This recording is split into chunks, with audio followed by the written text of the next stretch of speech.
Mister ڈگلسن، ہم لوگ بہت عرصے تک ایک دوسرے کی تلاش میں رہے ہیں اور ہمارا انداز بالکل دشمنوں جیسا رہا ہے۔ میں نہیں کہہ سکتا مسٹر ڈگلسن کہ اگر کبھی میں آپ کے ہاتھ لگ جاتا تو آپ میرے ساتھ کیا سلوک کرتے یا میں اپنی بقا کے لیے آپ کو کیا نقصان پہنچا دیتا، لیکن ہم اپنے دوست کے شکر گزار ہیں کہ جس نے دو دشمنوں کو دوستوں کے صف میں لا کھڑا کیا ہے۔ مسٹر ڈگلسن کے ہونٹ کھینچ گئے جیسے وہ مسکرا رہے ہوں، حالانکہ یہ مسکراہٹ ان کی دلی کیفیت کا اظہار کر رہی تھی۔ آغا توقیر نے ہمیں اندر چلنے کی پیشکش کی اور اس کے بعد ہم ڈرائنگ روم میں آ بیٹھے۔ یہاں آغا توقیر نے ہماری خاطر مدارات کی اور پھر میری طرف دیکھ کر بولا، تو مائی ڈیئر، تم نے جس کام کا بیڑا اٹھایا تھا اس کے لیے کیا ہمیں بہت زیادہ وقت صرف کرنا چاہیے؟ نہیں آغا توقیر، لیکن آپ نے مجھ سے ایک وعدہ کیا تھا۔ کیا آپ نے کہا تھا کہ جب یہ معاملات طے ہو جائیں گے تو مجھے آپ وہ پتہ بتا دیں گے جہاں روزانہ فرناز کی ماں اور ڈاکٹر شیرازی کی بیوی موجود ہے؟ دوست، پتہ بتانے کی کیا ضرورت ہے جبکہ میں خود تمہیں وہاں لے جانے کے لیے آمادہ ہوں۔ مسٹر ڈگلسن نے کہا، دیکھو آغا توقیر، میں تمہیں اپنی تسلی کے لیے تم سے کچھ سوالات کرنا چاہتا ہوں۔ چونکہ ہم بہت عرصے بعد دشمنی کی حد سے نکل کر دوستی کی حدود میں داخل ہوئے ہیں، اس لیے میرا فرض ہے مسٹر ڈگلسن کہ میں آپ کو ساری باتیں جو آپ کے ذہن میں آئیں بتا دوں۔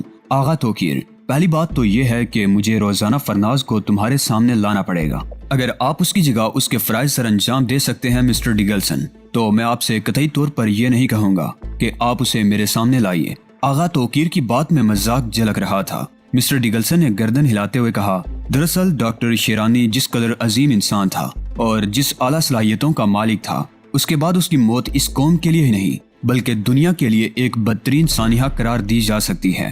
وہ جتنا ذہین انسان تھا اتنے ذہین سائنسدان اس وقت روئے زمین پر موجود نہیں ہیں۔ ایٹمی تباہ کاریوں کے موجب میں ان تباہ کاریوں کے خلاف ایک ایسا مؤثر فارمولہ ایجاد کرنے کا مقصد صاف ظاہر ہو جاتا ہے کہ اس کے دل میں انسانیت کے لیے کس قدر ہمدردی تھی۔ تخریبی ذہن جو کچھ کر رہے ہیں اور ایٹمی ہتھیاروں کا پھیلاؤ جس طرح عمل میں آ رہا ہے، اس سے یہ اندازہ بخوبی ہو جاتا ہے کہ انسان بہت جلد اپنی عمر طے کر کے موت کی وادیوں میں سو جانا چاہتا ہے۔ اگر غور کیا جائے مسٹر ڈگلسن، تو ایسا احساس ہوتا ہے جیسے یہ سب کچھ انسانی عمل بھی نہ ہو بلکہ دنیا کا اختتام اسی شکل میں تحریر کر دیا گیا ہو۔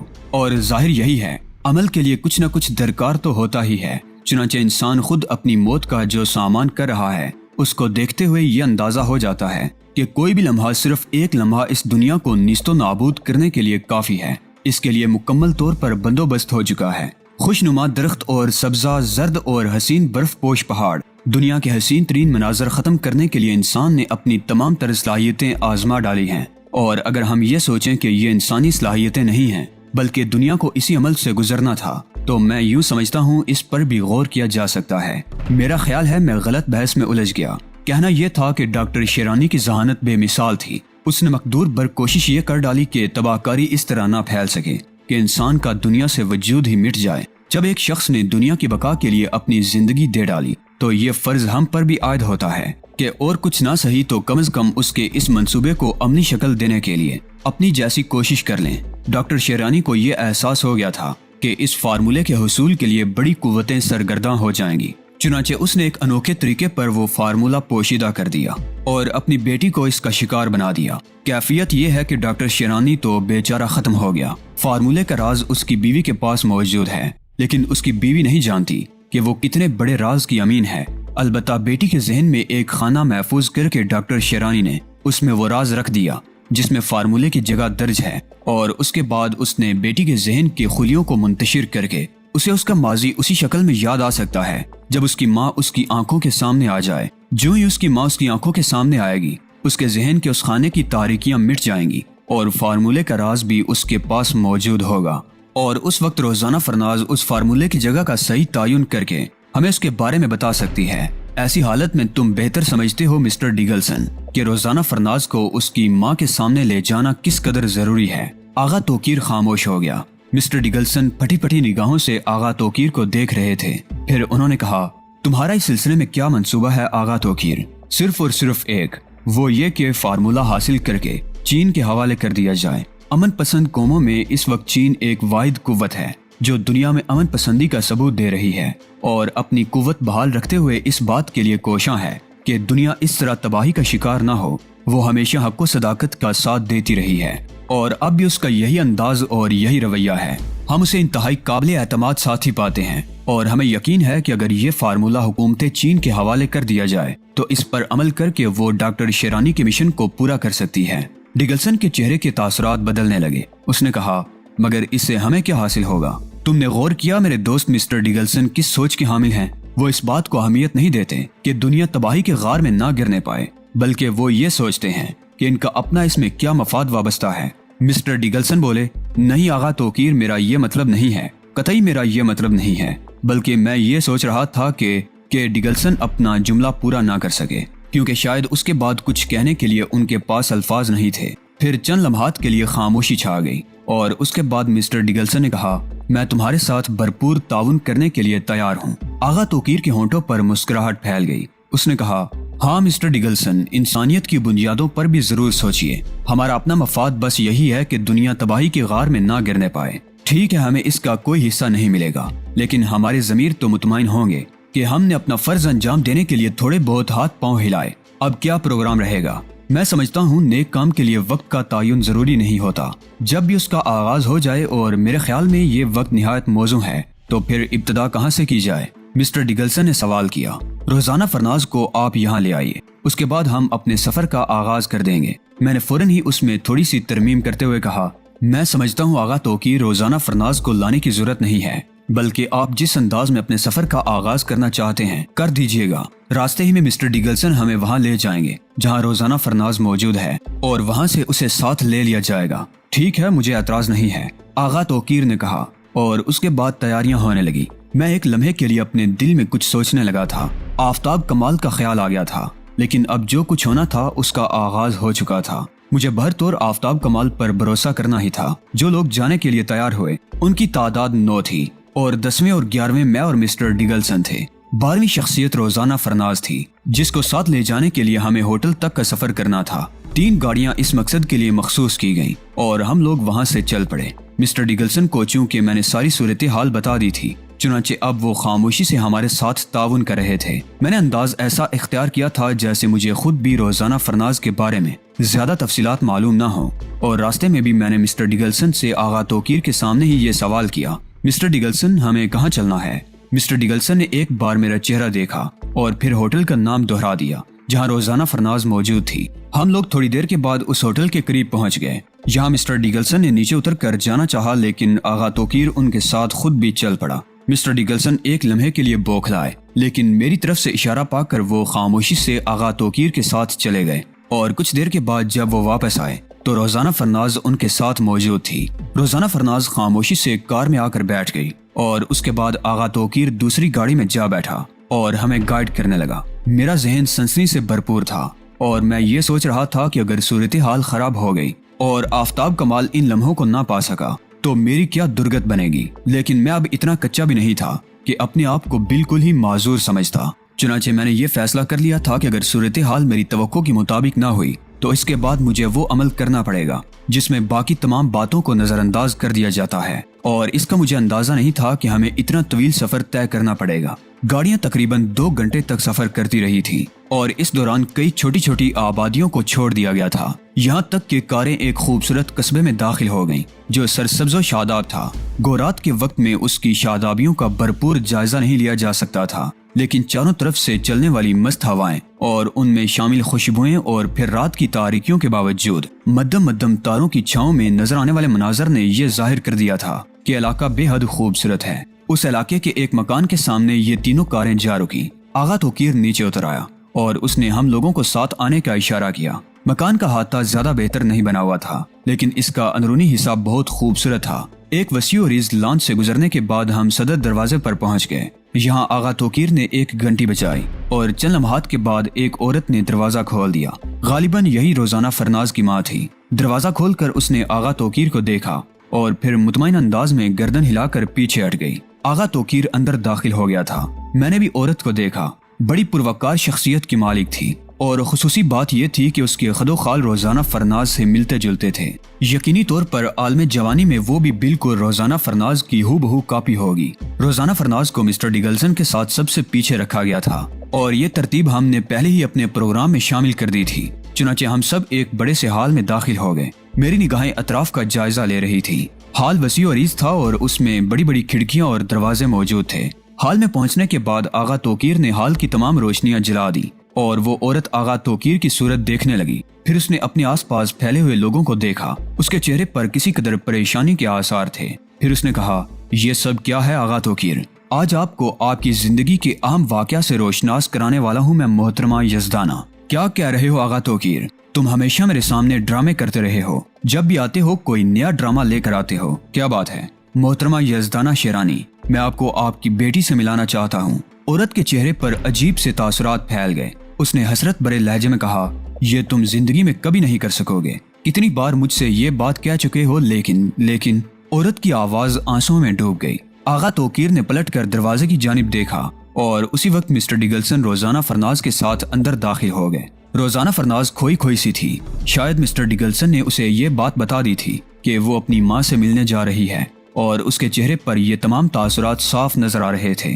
وہ اندر داخل ہوئی۔ اس نے وحشت زدہ نگاہوں سے ادھر ادھر دیکھا۔ معمر عورت بھی اسی طرف دیکھ رہی تھی، اور پھر معمر عورت کے چہرے پر انتہائی کیفیت بیدار ہو گئی۔ وہ 2 قدم آگے بڑھی اور روزانہ فرناز کے سامنے پہنچ گئی۔ روزانہ فرناز نے اسے دیکھا۔ ایک لمحے کے لیے اس کے چہرے پر حیرت کے نقوش نظر آئے اور دوسرے لمحے اس کی آنکھیں بند ہونے لگی۔ وہ چکرا سی گئی تھی۔ مسٹر ڈگلسن نے اسے سنبھالا اور آہستہ سے کہا، روزانہ فرناز، اپنی ماں سے ملو، یہ تمہاری والدہ یزدانہ شیرانی ہے۔ روزانہ فرناز نے آنکھیں کھول دی اور اس عورت کو دیکھنے لگی۔ اسی وقت عورت کے منہ سے ایک چیخ نکلی اور وہ میری بچی کہہ کر روزانہ فرناز کی جانب لپکی۔ روزانہ فرناز کے چہرے پر بھی ہیجان کے آثار پیدا ہوئے اور اس کے بعد اس کے بازو خود بخود پھیل گئے۔ ماں بیٹی کا ملاپ تھوڑا سا افسوسناک بھی تھا۔ میں خاموشی سے ادھر دیکھتا رہا، لیکن میرے ذہن میں جو کچھ سوالات اور تصورات پیدا ہو رہے تھے وہ خاصے خطرناک تھے۔ کافی دیر اسی طرح گزر گئی۔ وہ دونوں ساکت و جامت ایک دوسرے سے لپٹی ہوئی کھڑی تھی، اور کچھ دیر کے بعد جب جذبات کا بھوت اترا تو روزانہ فرناز نے ماں کا چہرہ سامنے کرتے ہوئے کہا، تم میری ماں ہو، تم میری ماں ہو۔ ہاں میری بیٹی، ہاں میری بچی، میں تمہاری ماں ہوں۔ کیا تم مجھے نہیں پہچان سکتی؟ نہیں، میں نے تمہیں پہچان لیا۔ ابو، ہمارے ابو کہاں ہیں؟ وہ اب اس دنیا میں نہیں ہے روزانہ، وہ اب اس دنیا میں نہیں ہے۔ ابو ابو۔ روزانہ فرناز نے ایک چیخ ماری۔ اسے سب کچھ یاد آ گیا تھا۔ اس کے ذہن کا وہ تاریک خانہ کھل گیا تھا جسے اس نے نہ جانے کب سے اپنے ذہن میں تاریک کر لیا تھا۔ یہ تمام چیزیں سامنے آتی رہی اور میں ان تمام مناظر میں کھویا رہا، لیکن در حقیقت چوک ہو گئی تھی۔ میں اس وقت کچھ ایسا محو ہو گیا تھا ان واقعات میں کہ آغا توقیر کے آدمیوں کو پیچھے ہٹتے نہ دیکھ سکا۔ ان میں سے 2 باہر نکل گئے تھے اور باقی پیچھے ہٹ کر دروازوں کے قریب جا کھڑے ہوئے تھے۔ جب اس ماحول میں نمایاں تبدیلیاں پیدا ہوئیں تو ہم سب ایک دوسرے کی جانب متوجہ ہوئے اور آغا توقیر کے آدمیوں پر ہماری نگاہیں پڑی، لیکن ان کے ہاتھوں میں چمکتے سیاہ پستول دیکھ کر ماحول میں ایک دم تبدیلی رونما ہو گئی۔ مسٹر ڈگلسن کا منہ حیرت سے کھل گیا۔ انہوں نے خوف زدہ لہجے میں کہا، جہانگیر جمال شاہ، یہ دیکھو، یہ کیا؟ میری نگاہوں نے بھی آغا توقیر کے آدمیوں کے ہاتھوں میں پستول دیکھ لیے تھے۔ تب میں نے سنگین نگاہوں سے آغا توقیر کو دیکھا اور بولا، اس کی ضرورت کیوں پیش آ گئی آغا توقیر؟ اس لیے کہ منظر میں تبدیلیاں رونما ہوتی رہنی چاہیے میرے دوست، اور میں نے دیکھو اس ماحول میں کیسی خوبصورت تبدیلی پیدا کی ہے۔ تمہارے لہجے سے مکاری کی بو آتی ہے آغا توقیر۔ میں کہتا ہوں یہ سب کیا ہے؟ برائے کرم مجھے جواب دو۔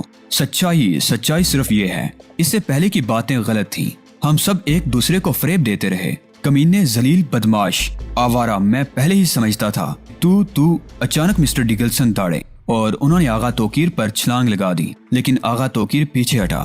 یہ میں بھی نہیں دیکھ سکا تھا کہ اس نے بھی اپنا پستول نکال لیا ہے۔ پستول پر سائلنسر لگا ہوا تھا۔ مسٹر ڈگلسن اس تک پہنچے بھی نہ پائے تھے کہ اس کے پستول سے 2 آوازیں نکلی اور دونوں گولیاں مسٹر ڈگلسن کے سینے میں پیوست ہو گئیں۔ مسٹر ڈگلسن کے جسم کو ایک زوردار جھٹکا لگا اور وہ الٹ کر نیچے جا گئے۔ ان کے سینے سے خون ابل رہا تھا۔ میں ساکت تھا اور بدستور سرد نگاہوں سے آغا توقیر کو دیکھ رہا تھا۔ البتہ یہ میں نے سوچا تھا کہ آغا توقیر نے مجھ پر بھی فائر کیے تو مجھے کس طرح ان کے فائروں سے بچنا ہے۔ کان آٹوں پر لگے ہوئے تھے اور آفتاب کمال کا منتظر تھا۔ میں جانتا تھا کہ وہ بالکل مناسب وقت پر اپنا کردار سر انجام دے گا اور اس سے پہلے اس معاملے میں مداخلت نہیں کرے گا۔ چنانچہ میں خاموشی سے کھڑا یہ منظر دیکھ رہا تھا۔ اس قتل پر بوڑھی عورت اور روزانہ فرناز کی آنکھیں شدید دہشت سے پھیل گئی تھی۔ روزانہ فرناز نے خشک ہونٹوں پر زبان پھیرتے ہوئے کہا، مسٹر ڈگلسن، یہ سب کچھ نہیں۔ روزانہ فرناز، مائی ڈیئر، یہ ایک غلط آدمی تھا اور وہ غلط کاری کرنا چاہتا تھا جس کی میں اسے اجازت نہیں دے سکتا تھا۔ تم کیا چاہتے ہو آغا توقیر؟ تم کیا چاہتے ہو؟ ابھی کچھ نہیں میری بچی، ابھی کچھ نہیں۔ پہلے اپنی ماں سے اچھی طرح ملو، ماضی کی تمام یادیں تازہ کر لو۔ اور اس کے بعد جو میں کہوں گا تمہیں اس پر عمل کرنا ہوگا۔ کیا کہنا چاہتے ہو تم؟ مجھے بتاؤ، خدا کے لیے مجھے بتاؤ۔ اتنے عرصے کے بعد میں اپنی ماں سے ملی ہوں، یہ خونی منظر مجھ سے نہیں دیکھا جاتا۔ مسٹر ڈگلسن، انہوں نے میری بڑی مدد کی تھی تم تک پہنچانے کے لیے۔ وہ میرے سب سے اچھے دوست تھے۔ یہی تمہاری غلط فہمی ہے روزانہ فرناز۔ وہ ایک لالچی آدمی تھا جو انسانیت کی بقا کو بھول کر صرف اپنی ذات کی بقا کے لیے سوچ رہا تھا، لیکن میں محب انسانیت ہوں۔ میں وہ سب کچھ کرنا چاہتا ہوں جس سے انسانیت کو اتنا فائدہ پہنچے گا کہ میرا نام سنہری حرفوں سے لکھا جائے گا۔ میں اب بھی سرد نگاہوں سے آغا توقیر کو دیکھ رہا تھا۔ پھر آغا توقیر نے مسکرا کر میری طرف دیکھتے ہوئے کہا، کیا خیال ہے میرے دوست، اب ہم اپنے اصل کام کا آغاز کریں؟ آغا توقیر، تم نے ڈگلسن کو مار کر اچھا نہیں کیا۔ مسٹر ڈگلسن ہمارے لیے جتنا بڑا خطرہ بن سکتے تھے تم اس کا تصور بھی نہیں کر سکتے میرے ساتھی۔ اطمینان رکھو، میں جو بھی قدم اٹھاؤں گا وہ ہم سب کے بہترین مفاد میں ہوگا، اس لیے اپنے آپ کو قابو میں رکھنا۔ اور اب میں جو کچھ کرنے جا رہا ہوں تمہیں اس پر اعتراض نہیں ہونا چاہیے۔ برائے کرم مجھ سے تعاون کرو، آغا توقیر نے کہا، اور پھر وہ روزانہ فرناز کی جانب متوجہ ہو کر بولا، تم نے اپنی ماں کو پہچان لیا روزانہ فرناز؟ کیا یہی واقعی تمہاری ماں ہے؟ تم مجھ سے اور کوئی بات نہ کرو روزانہ فرناز، لیکن مجھے بتاؤ وہ فارمولہ کہاں ہے جو تمہارے والد نے تمہارے ذہن میں محفوظ کر دیا تھا؟ روزانہ فرناز نے ایک لمحے کے لیے پھٹی پھٹی آنکھوں سے آغا توقیر کو دیکھا اور اس کے چہرے پر عجیب سے سوچ کے آثار نظر آئے۔ پھر اس نے سنبھل کر کہا، کون سا فارمولہ؟ کیا بکواس کر رہے ہو؟ میں کسی فارمولے کے بارے میں کچھ نہیں جانتی ہوں روزانہ فرناز۔ یوں سمجھ لو یہ انکشاف تمہاری آئندہ زندگی کے لیے اہمیت کا حامل ہے۔ اگر تم نے اس سے گریز کیا تو پھر حالات میں جو تبدیلی رونما ہوگی اس کی ذمہ داری مجھ پر نہیں ڈالنا۔ میں کہتی ہوں تم سب لوگ چلے جاؤ یہاں سے، میری ماں مجھے مل گئی ہے، مجھے اس کائنات میں اور کچھ نہیں چاہیے۔ کتنے عرصے میں اپنی ماں سے جدا رہی ہوں۔ چلے جاؤ، خدا کے لیے تم سب چلے جاؤ، مجھے اب تم میں کسی کی ضرورت نہیں ہے۔ جاؤ، میں کہتی ہوں یہاں سے چلے جاؤ، یہ میرا گھر ہے۔ ماں، کیا یہ میرا گھر ہے؟ معمر عورت نے کوئی جواب نہیں دیا، وہ خاموشی سے آغا توقیر کو دیکھتی رہی۔ تب آغا توقیر نے آگے بڑھ کر معمر عورت کے شانے پر ہاتھ رکھا اور آہستہ سے بولا، محترمہ یزدانہ، میں نے آپ کے ساتھ جو کچھ کیا ہے اس کے بارے میں اپنی بیٹی کو بتائیے آپ اسے اس کے بارے میں۔ یزدانہ نے روزانہ فرناز کی جانب دیکھا اور بولی، ہاں، آغا توقیر نے ہمیشہ میری کفالت کی ہے، اس نے مجھے یہ گھر دیا ہے، اس نے مجھے اس گھر میں کوئی تکلیف نہیں ہونے دی۔ روزانہ فرناز، وہ بہر طور ہمارا محسن ہے، مگر میں یہ چاہتی ہوں کہ اس وقت مجھ سے کوئی بات نہ کی جائے، میں کسی کو کچھ نہیں بتا سکتی۔ نہیں روزانہ فرناز، میں تم سے یہ کہنے میں کوئی برائی نہیں محسوس کرتا کہ میں نے یہ سب کچھ آج کے دن کے لیے کیا تھا، اس وقت کے لیے، ان لمحات کے لیے، جب تم مجھے اس فارمولے کے بارے میں تفصیلات بتا دو گی جو ڈاکٹر شیرانی نے تیار کر کے تمہارے ذہن میں محفوظ کر دیا تھا۔